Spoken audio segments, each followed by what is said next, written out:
Hi, this is AJ, and this is a commentary for Sick in India. I'm going to talk a little about that story and where that story comes from. Actually, the Sick in India story is a little bit true because I did go to Jodhpur, India, and I did get sick, very sick, in Jodhpur. Now, not all of the story is true, but a lot of it's true. It was my first time traveling outside the United States, and I decided to go to India because, I don't know, I had a strong interest in India for many different reasons. One reason is that I'm a Buddhist, so Buddhism comes from India. It was born in India. So that was a big reason I wanted to go. But in general, I like the diversity of India. So many different kinds of people, languages, religions. And of course, it has such a long, deep, ancient history.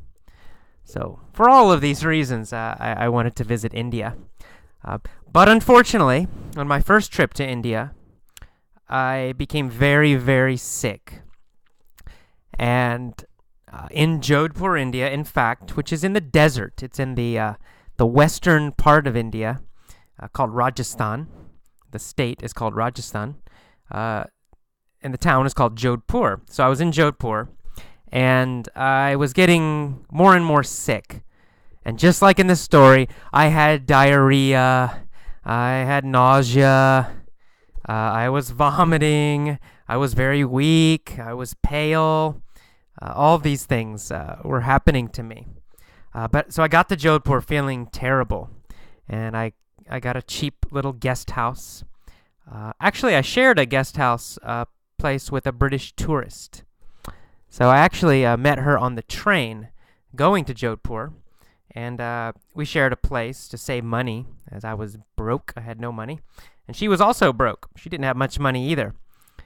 And then she convinced me to go see the fort. So Jodhpur has an incredible fort. In fact, in Rajasthan, there are many towns with incredible forts. And they're usually on top of these huge hills or mountains, these big castles, big forts. Very impressive. Very, very fantastic looking. From the bottom down in the city, you look up and you see this huge hill with this giant fort. It's really great. So we went up there, went to the fort, and I started feeling really bad at the beginning, at the entrance to the fort. So I told this British girl, I said, "Oh, just go ahead and see the fort yourself. I'm going to stay here and rest." So I sat down, I rested near the entrance to the fort. And I was feeling worse and worse. And then I vomited, which I'm sorry. This is not a nice story. But anyway, I threw up. I vomited outside the fort. And then I laid down. I was so weak. I could hardly stand up. It was very difficult to stand up. So I waited and waited, and the British girl finally came back, and she could see I was really sick, and I asked her, please, take me to a doctor. So we walked down to some taxis, rickshaws actually, but they're like little taxis, and then I remember it's one of my strong memories from traveling in India that the taxi driver wanted a lot of money. He could see that I was sick. He knew I really needed a taxi, so he tried to charge extra. He tried to charge us a very high price. And so the girl was upset, and then another American guy there was upset, and they're arguing about the price. And I'm trying to stand up. I'm very weak. And finally, I just sit down on the street. I'm so weak, and the taxi driver won because I just said, "Oh, I don't care. I'll pay anything. Take me to the doctor. I'm too sick to argue about the money." So we got in the taxi, and went to a hospital in the middle of Jodhpur. I don't know where it was or is. I couldn't find it again, actually, because it's not a famous hospital. And this hospital, they were surprised to see me because this was an Indian hospital, and they treated Indian people. They never got, American or European patients. So I was kind of strange for them, kind of something new. Because normally there may be more expensive hospitals somewhere that the foreigners might go to, like private hospitals. But I went to this one in the middle of the city. So they finally had to wait a long time for the doctor, but he finally came. And he was a really, really nice guy. He had gone to medical school in England. So he spoke excellent English, which was nice for me, made it easy for me. And in the story, I just eat a banana and I feel better. But in the real story, I had to stay in the hospital for 3 days. I was so sick, they made me stay 3 days in the hospital, giving me medicine every day and resting all day. Now, it's true, I only ate bananas and white rice. My stomach was very bad. So the doctor told me, just eat white rice and bananas. Very simple food. One nice thing about this, the doctor and the nurses at this hospital were excellent, fantastic, better than the United States. Many of you probably know that America, the United States, has terrible health care. So expensive. And also, the people, the healthcare people are not so nice, usually. Doctors always in a hurry. They never take time to help you. I hate doctors in America. I hate hospitals in America. I never go. Never. Unless I'm super sick, I will not go to a doctor here. So I was surprised and actually happy in India because the doctor was excellent. The nurses were very nice. Hospital super clean. And it was not expensive. It was very cheap compared to the United States.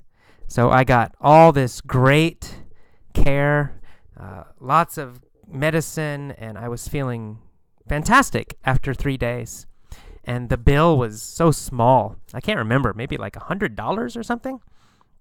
And in America, that would cost probably $10,000 at least, maybe more. If you spend 3 nights in a hospital, probably in America, at least $10,000. Maybe, I don't know, really. I don't know exactly. Maybe 15,000, maybe 12,000, I'm not sure, but very, very expensive. So in India, it was like $100 or $200. I was so happy. Thank you so much.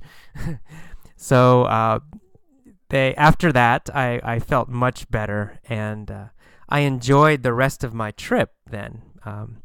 But actually, the rest of my trip, I could not eat Indian curries.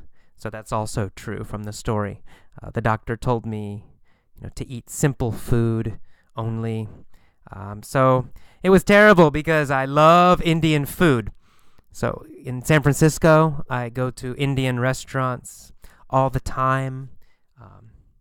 In Malaysia, I visit my friend in Malaysia, and his wife is Indian.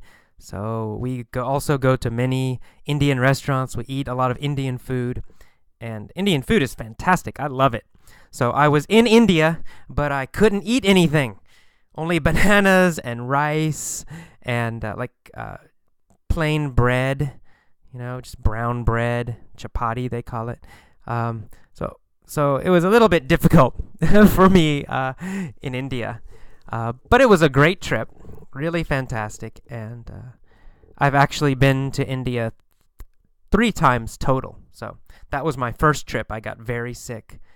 And then I went back again a second time with a friend, and I went again a third time a few years ago, and I hope to go yet again soon. I would like to go to South India sometime. I have always traveled in North India, Bombay, Rajasthan, which is in the west, and then the north, like Delhi, Varanasi, Bodh Gaya is the Buddhist holy city where the Gautama Buddha, sat under the tree and became enlightened. So I visited there because I'm Buddhist. And I also like to visit the Tibetan areas in India where the Dalai Lama is. So Dharamsala is a really nice place in India. It's in the mountains, and all these Tibetan people are there. The Dalai Lama lives there. That's his home. The Tibetan government in exile is in Dharamsala, and the Tibetan people are so wonderful, so fantastic. So that's another great thing about visiting India, is to visit these Tibetan areas, because the Tibetan people, I think, are very special people. And it's terrible, terrible what the Chinese government has done to them. The Chinese government has murdered them, killed them, tortured them. Horrible, horrible, horrible stuff that the Chinese government has done to the Tibetans. Well, and also to the Falun Gong, another spiritual group. The Chinese government kills them, tortures them, puts them in prison only because of their religion. Really horrible. So this is a special issue for me, the Tibetan issue. Probably because I am a Buddhist and because I do feel some connection to the Tibetan people because I visited them in India. So I heard their stories about what the Chinese did to them or have done, what the Chinese are still doing, the Chinese government. So it's horrible. So unfortunately, this is happening everywhere. The American government does terrible things also. We have a prison on the Cuban island, and we also torture people and kill them. So it's not only the Chinese government, but the Chinese government is quite bad, obviously. So anyway, but more good news, happy news, that India is a fantastic place, and I recommend, if you have a chance, visit India. It's a really amazing place. It's a special place, I think, because, for many reasons. The history is so ancient and old, and, so many religions started in India. Hinduism and Buddhism, of course, and these are probably two of the oldest, but also these religions, these ideas, influenced the Middle East. They've had an influence, even on Christianity and even on Islam. So, it's kind of the spiritual center of the world, I think, India. And you find every religion there, so many religions. They have a huge Muslim population, Islamic population, giant Hindu population, of course. Buddhists are there, Christians are there. There's even a small Jewish population. Zoroastrians are there, which is another old religion. So it's amazing. And then you have many different cultural groups, a lot of different languages. People speak many different languages. So much history going back so far. So it's just a fantastic place. And it's a democracy. So you have all these different people, but they still manage to have a democracy. And I think that's hopeful. It's not a perfect democracy, of course. They have a lot of problems, but still, it's a democracy. And it shows that even if it's very difficult, it's possible for very different people to live together, to share a government, to have a democracy. And, that's great. It's something I really love about India also. So, if you get a chance, go to India. All right, that is all of my commentary for the Sikh in India story. Hope you enjoyed it. I'll see you next time. This is AJ. Bye-bye.